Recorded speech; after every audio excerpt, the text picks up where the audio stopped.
I think philanthropy is important everywhere.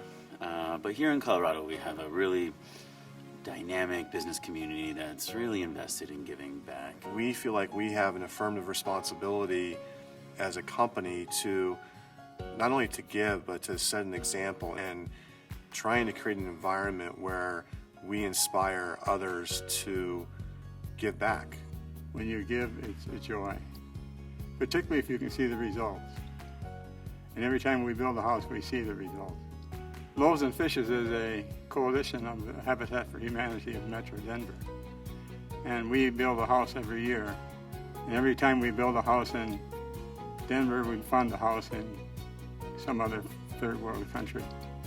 You know, the very first fundraiser we ever did at Left Hand was to benefit Haiti after a big earthquake. You know, and we used the back corner of our tasting room. We had a couple silent auction items donated, and that event really helped us understand the power of taking our cool brand and putting energy behind a cause and getting folks out to support. And that really made us realize we can do something here.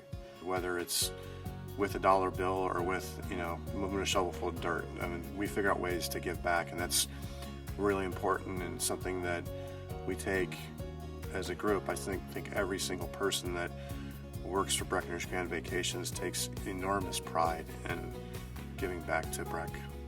We have 17 homeowners that we put into affordable housing.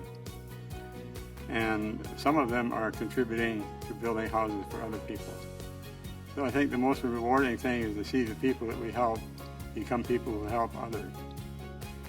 So it goes a long way. A couple years ago, we had a flood come through, and activating our staff and generating energy with our community to respond to that flood, to rebuild homes with Habitat for Humanity after the event, to send resources to the Meals on Wheels that was feeding all of the volunteers that were supporting the flood relief efforts. These opportunities to engage with issues that are relevant to us. That might be regionally defined, Longmont, Boulder, Northern Colorado area, or it might be something that we're passionate about, like cancer or leukemia or other issues that we face. We don't give money and walk away. We give the money and we volunteer, and then we can try to continue a relationship. And I think it's very rewarding to work alongside of the poor instead of just handing them something.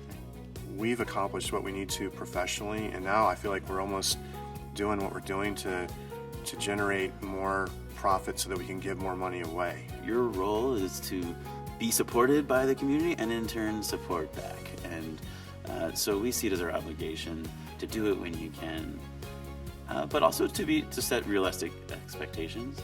Start small. I think my advice would be that you have to ask people and not be ashamed to ask. The only way we get volunteers is by asking them to come down and help us. The only way we get funds is by asking for them. But we also make sure that we thank them. I got plenty of bad habits. This is a great good habit to have, of giving back to other people. And my advice would be to other business owners or other people in the community, just start. Whether it's with your time, talent, or treasure, just start. Because once you start, you don't stop.